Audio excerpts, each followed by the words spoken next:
And some of the men may recall these days, to some extent. It's called Heaven on Earth. All the boys in school said the same thing. What a waste. She was way too beautiful to be a nun.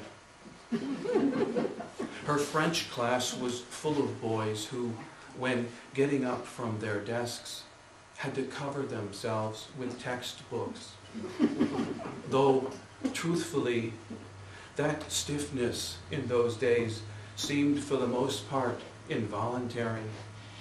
It could even happen studying theorems and proofs in Harry Mr. Pappas's geometry class.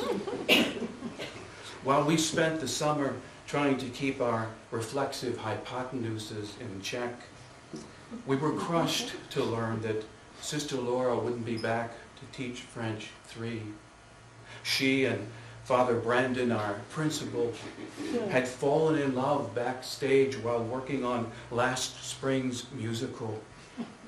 They'd given up their marriages to Christ, is the way we heard it, and exchanged vows on a sloop in the Sound.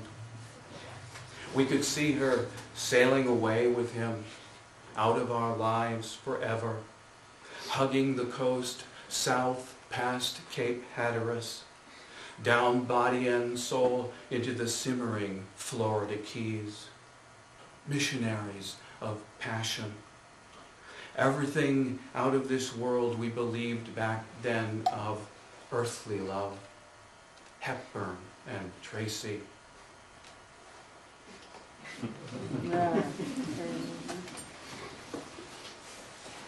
And I think this next poem sets up the one that follows it pretty well. And I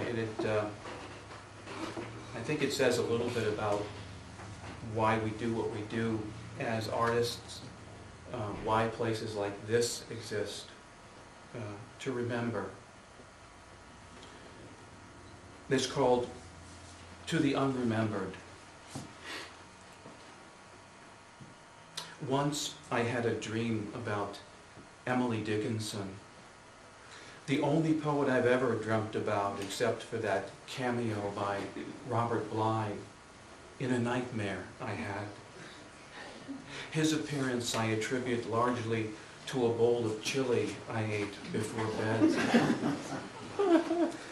It's been said that sooner or later, every poet dreams of Emily Dickinson.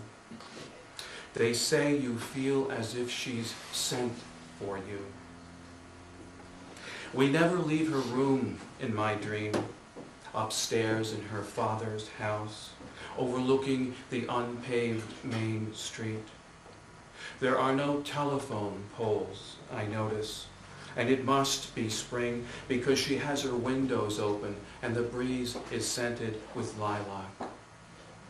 I feel sure that I have a male body in my dream and that I'm in a feminine bedroom.